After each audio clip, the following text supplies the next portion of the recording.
Hello everyone, शुरू करते हैं काम लेके प्रभु का नाम। राम राम राम। देखो सीबीएसई का सैम्पल पेपर है 23-24 का। एक एस्टिमेशन हो जाता है कि पेपर कैसा आएगा, एग्ज़ाम कैसा होगा।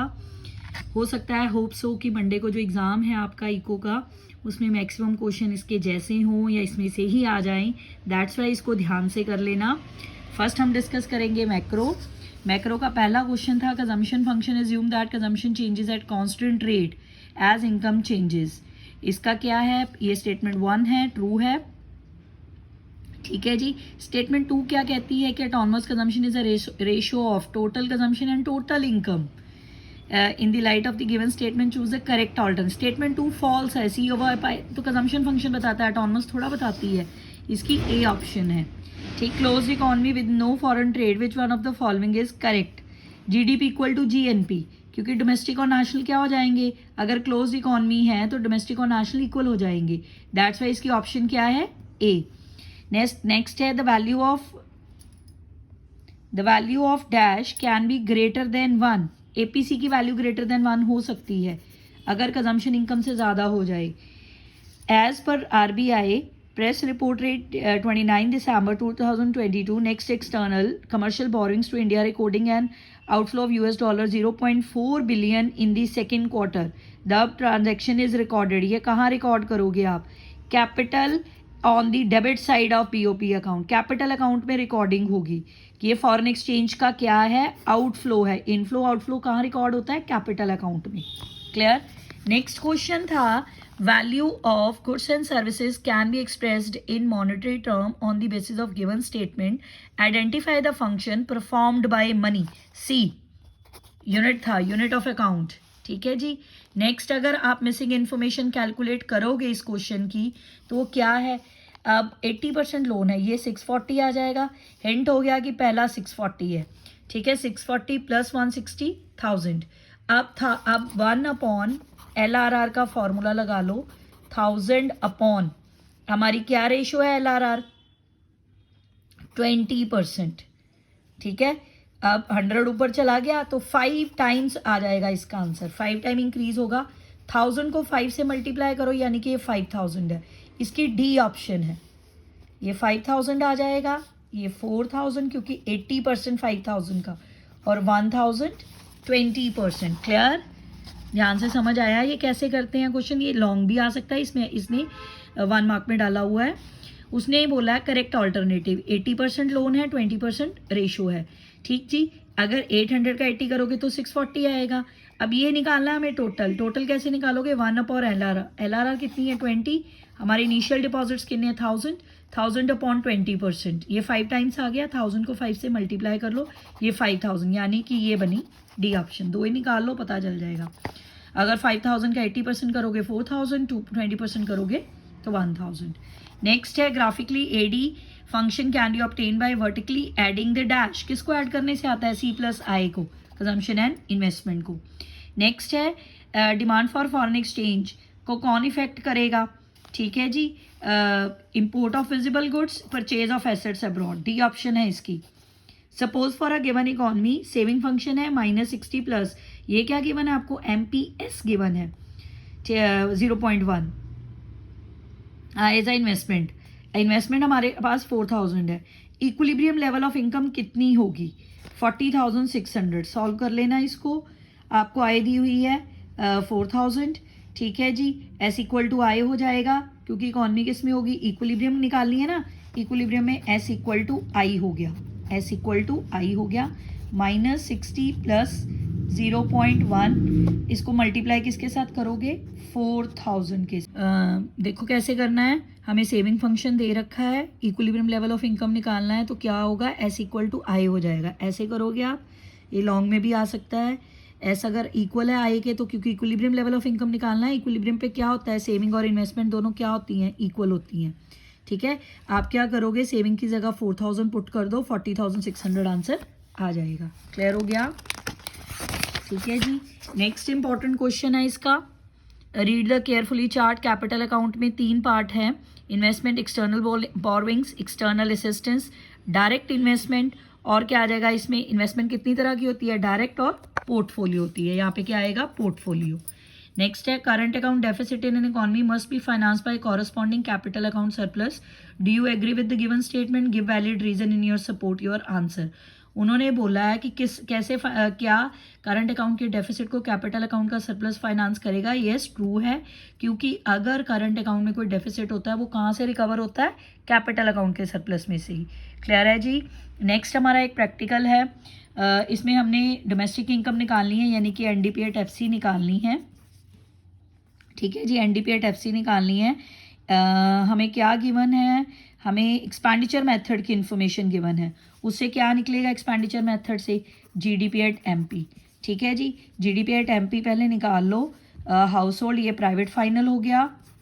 ठीक, फिर 200 आप नहीं, ये तो ग्रॉस फिक्स्ड कैपिटल फॉर्मेशन है, इसमें चेंज इन स्टॉक ऐड कर दो, ये जीडीसीएफ बन जाएगा, ग्रॉस डोमेस्टिक कैपिटल फॉर्मेशन.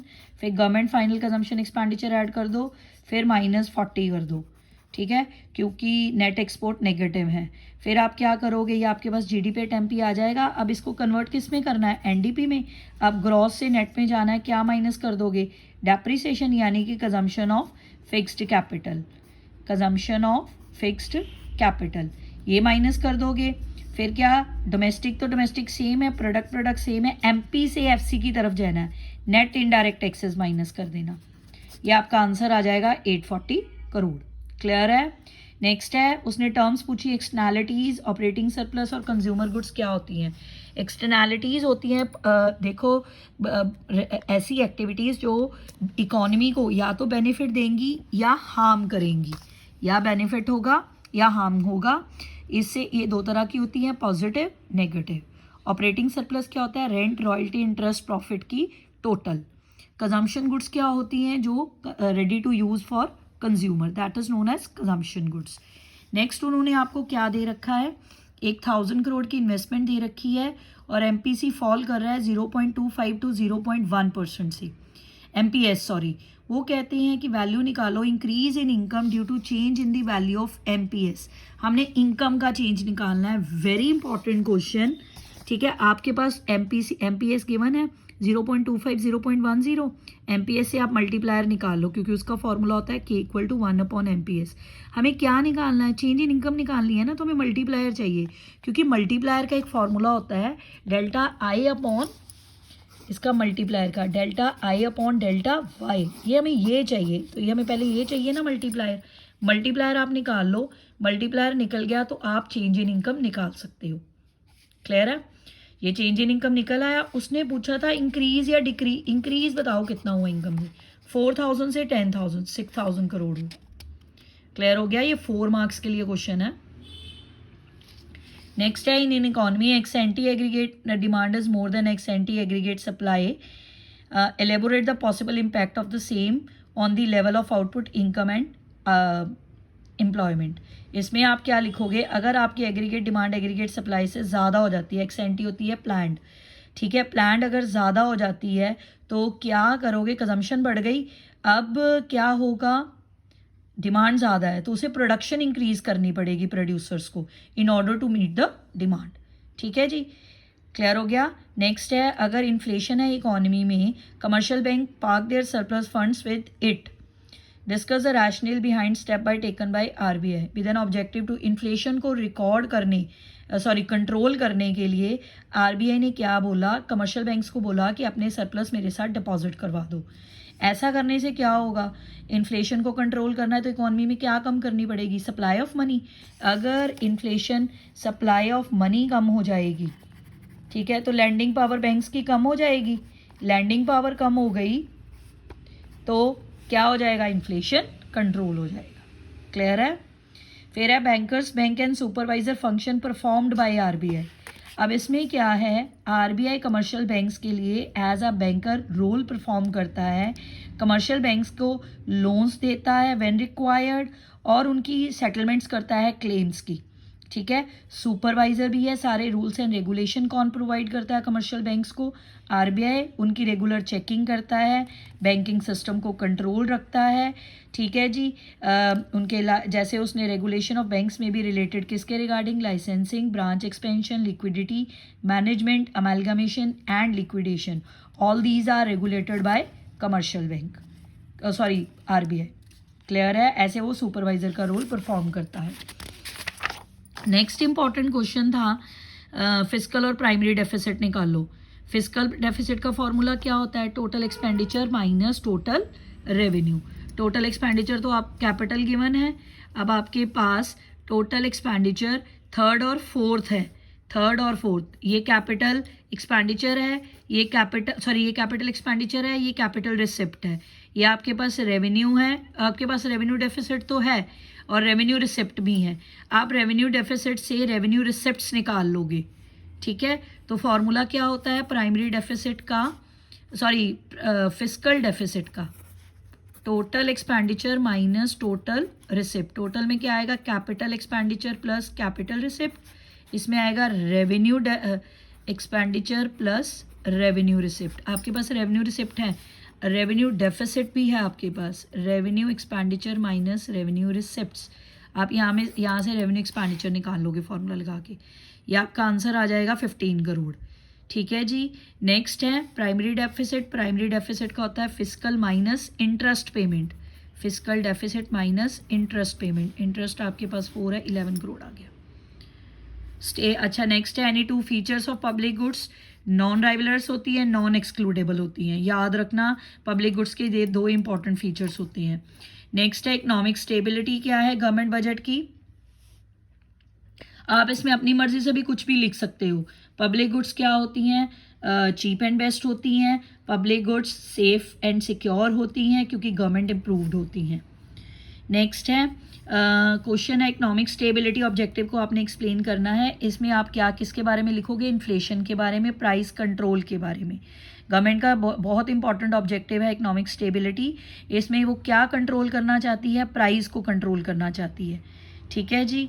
ये सब कुछ किस पे डिपेंड करता है? एग्रीगेट डिमांड पे, और एग्रीगेट डिमांड कंजम्पशन के एक्सपेंडिचर पे, ठीक है। दैट्स वाई गवर्नमेंट क्या चाहती है? इन्फ्लेशन को कंट्रोल करे, इन्फ्लेशन डिफ्लेशन, ठीक है जी। इसके लिए गवर्नमेंट क्या अपने सेटिंग करती है टैक्सेस और एक्सपेंडिचर की in order to control inflation और डिफ्लेशन। नेक्स्ट है आयुष्मान भारत स्कीम आई थी, गवर्नमेंट ने फ्री मेडिसिन देनी थी बैकवर्ड इकोनॉमी में। इसमें बताओ identify the discuss the nature of government expenditure indicated in the given statement.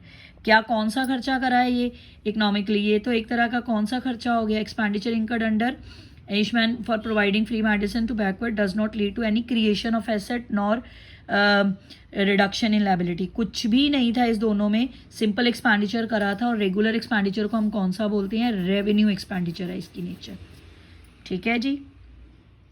Next important question है इसका कि giving the reason whether it is included in national income और not. Payment made by American tourist for purchase of goods, yes it is included क्योंकि इससे हमारा flow of goods and services हुआ, हमारी domestic income increase हुई। Tomatoes grown by Mrs Pooja in her kitchen, नहीं this is not included in national income क्योंकि ये कौन सी है? नॉन एक्सचेंज सर्विसेज हैं, ठीक है। इनका प्रॉपर डाटा नहीं होता, that's why it is not recorded in national income. Next है machine purchase by firm is always a capital good, no. Capital good का किस पे डिपेंड करेगा? कैपिटल गुड का नेचर डिपेंड करेगा एंड यूज़ पर। अगर तो उसने फर्दर सेल के लिए ली है तो ये इंटरमीडिएट है, अगर उसने प्रोडक्शन के लिए ली है तो ये फाइनल गुड है। दैट्स वाई नेचर मशीन की किस पे डिपेंड करेगी? इट इज़ फाइनल गुड और not depend upon the nature of end use पे डिपेंड करेगा, ठीक है। क्लियर हो गया?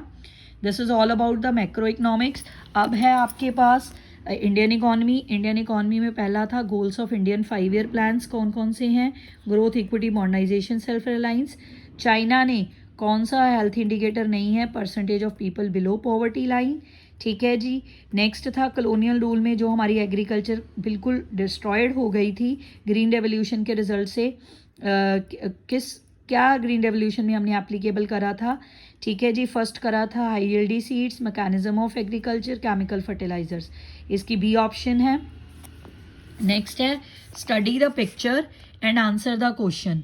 वो कह रहे हैं rural household take up beekeeping as an entrepreneurial activity, such kind of activities may be envisaged under dash diversification of activity. ये किसका पार्ट है?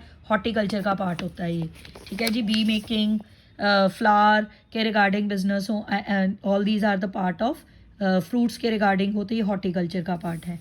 नेक्स्ट है स्टेटमेंट्स कौन असर्शन रीज़न है, इसकी ये ऑप्शन है क्या इसमें 91 में था कि immediate measure to solve resolve the BOP payment crisis, yes this is true, devalue कर दिया गया था। डीवैल्यू का क्या मतलब होता है, अपनी करेंसी को गिरा दो ताकि फॉरेन करेंसी की वैल्यू बढ़ जाए और उसका एक्सचेंज होना शुरू हो जाए। ठीक है जी, हमारी फॉरेन एक्सचेंज को रेप्लेनिश करने के लिए हमने डिवैल्यूएशन करी थी। Both are true and correct reason है, ये उसकी करेक्ट एक्सप्लेनेशन है, इसकी ये ऑप्शन है। नेक्स्ट है under dash in China farmers industrial units were required to buy and sell fixed quantities of input and output on the basis of prices fixed by government and rest were purchased and sold at market. ये किसके under आया था, dual pricing के under. ठीक है जी, dual pricing की policy थी चाइना की, वो है इसकी डुअल प्राइसिंग।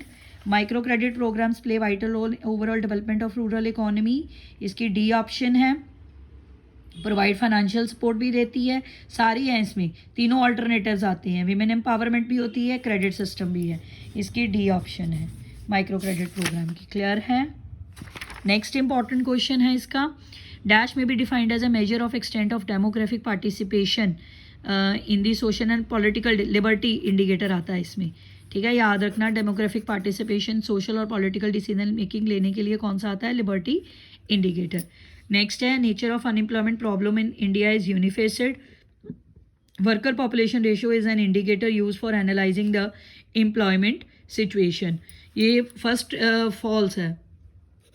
ठीक है, अनएम्प्लॉयमेंट प्रॉब्लम इंडिया में बहुत इंपॉर्टेंट है। दूसरा ट्रू है, यही होता है क्यों हम इसको करते हैं, एम्प्लॉयमेंट सिचुएशन देखने के लिए हम वर्कर पॉपुलेशन को यूज़ करते हैं। नेक्स्ट है, ये आपको क्या दे रखा है, कॉलम 1 और करेक्ट पेयर अडॉप्ट करना, इसकी सी ऑप्शन है। ग्रेट लीप फॉरवर्ड आया था फोकस्ड ऑन मैसिव इंडस्ट्रियलाइजेशन के लिए, बाकी सारे गलत हैं। नेक्स्ट है जी, during colonial period socio economic factor developed state list any 3 indicators which led to worsening India. कौन सी ऐसी 3 थी जिन्होंने इंडिया की डेमोग्राफिक प्रोफाइल को ख़त्म कर दिया था।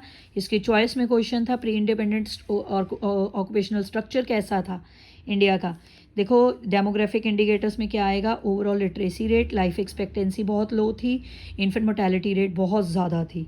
ठीक है, इट शोज़ फर्स्ट चैप्टर में से है ये ऑक्यूपेशनल स्ट्रक्चर हमारा क्या था, ऑक्यूपेशनल स्ट्रक्चर था मैक्सिमम पॉपुलेशन किस में थी, एग्रीकल्चर सेक्टर में, और हमारा ट्रेड लिमिटेड था कुछ ही स्टेट्स तक। क्लियर हो गया।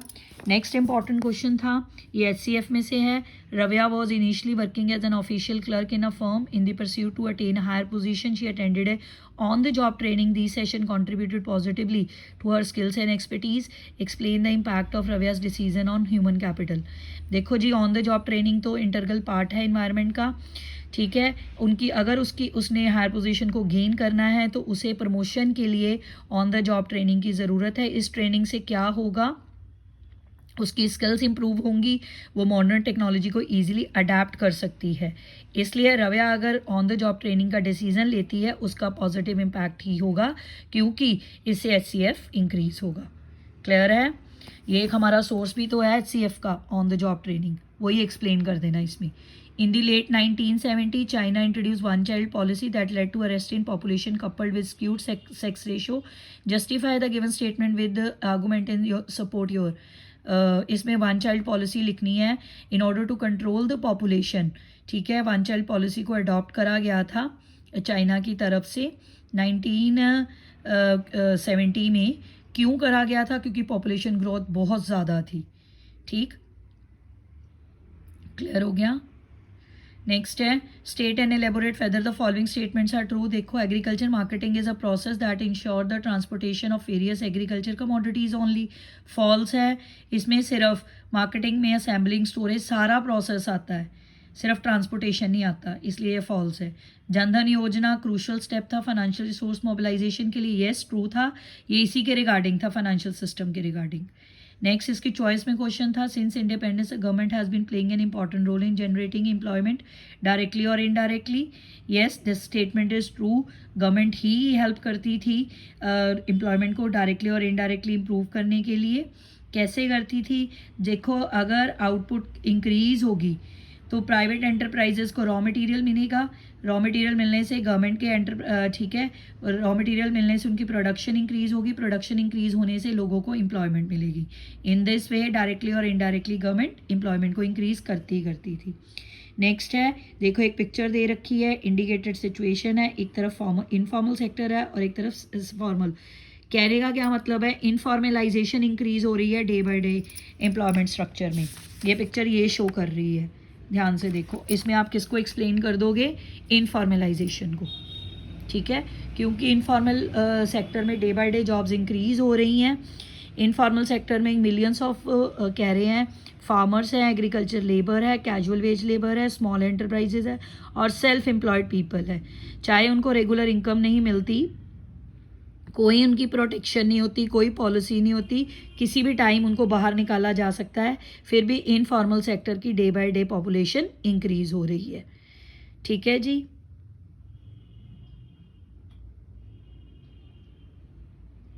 नेक्स्ट है important question, green revolution transfer India from subsistent food grain economy to food surplus, justify the statement. And second है, in order to protect domestic industries India old the regime of restriction in import, briefly outline the discuss step taken by government to promote. इसमें आप import substitution के बारे में लिखोगे, tariff और कोटा के बारे में। ग्रीन रेवोल्यूशन ने येस करा था, लार्ज प्रपोर्शन इंक्रीज हुआ था, ठीक। ग्रीन रेवोल्यूशन से क्या हुआ था, एग्रीकल्चर आउटपुट बहुत ज़्यादा इंक्रीज हो गई थी, क्योंकि व्हीट और राइस की प्रोडक्शन इंक्रीज हो गई थी, that's why food surplus economy India हो गई थी at that time by using green revolution, क्योंकि HY सीड्स मैकेनिज्म एग्रीकल्चर का चेंज हो गया था। टैरिफ और कोटा आएगा, मैंने आपको पहले ही बता दिया इसमें। अब इसमें क्या है, जो चॉइस में क्वेश्चन है उसने बोला in India after 1947 land reforms पर introduce on a large scale in the light of statement 1। कोई भी एक लैंड रिफॉर्म को एक्सप्लेन कर दो, लैंड सीलिंग कर दो कि जिसमें मैक्सिमम साइज को कंट्रोल लैंड होल्डिंग का बताया गया था। ठीक है जी। नेक्स्ट इंपॉर्टेंट इसके चॉइस में क्वेश्चन था, in post reform period the government of India decided to retain profit making public enterprises, it provide special status to PSU to enable to expand. Yes, ये भी ट्रू है statement, क्योंकि जब हमारी independence थी private sector इतने develop नहीं थे, ना ही उनके पास इतने पैसे थे कि इकोनॉमी को पुश दे सकें। वो कौन कर सकता था, सिर्फ पब्लिक सेक्टर ही। ठीक है, ये इसमें लिख दोगे आप। नेक्स्ट एक ये केस स्टडी थी, सस्टेनेबल डेवलपमेंट की है। आप इसको क्वेश्चन में से भी लिख सकते हो, अगर आपने अपनी वर्डिंग में लिखना है तो अपनी वर्डिंग में भी लिख देना। ये आपकी लास्ट क्वेश्चन है, ये कहाँ से आया, सस्टेनेबल डेवलपमेंट चैप्टर की केस स्टडी है। ठीक है, clear all this about the important CBSE 2023-24 का एग्ज़ाम है, सॉरी सैम्पल पेपर है। हो सकता है ऐसा ही पेपर आपको बोर्ड में आए, फाइनल्स में आए, इसलिए इसको ध्यान से कर लेना, हर क्वेश्चन को ध्यान से पढ़ लेना। एक फॉर्मेट पता चल जाता है सैम्पल पेपर करने से कि क्वेश्चन का फॉर्मेट क्या है, इंपॉर्टेंट क्वेश्चन कौन कौन से हैं। ठीक है, अच्छी तरह से कर लेना। चाइना का चैप्टर HCF में से लॉन्ग क्वेश्चन ज़्यादा हैं, फर्स्ट 2 चैप्टर्स में से ज़्यादा हैं अगर ध्यान से पढ़ा जाए तो। ठीक है जी, थैंक यू वेरी मच।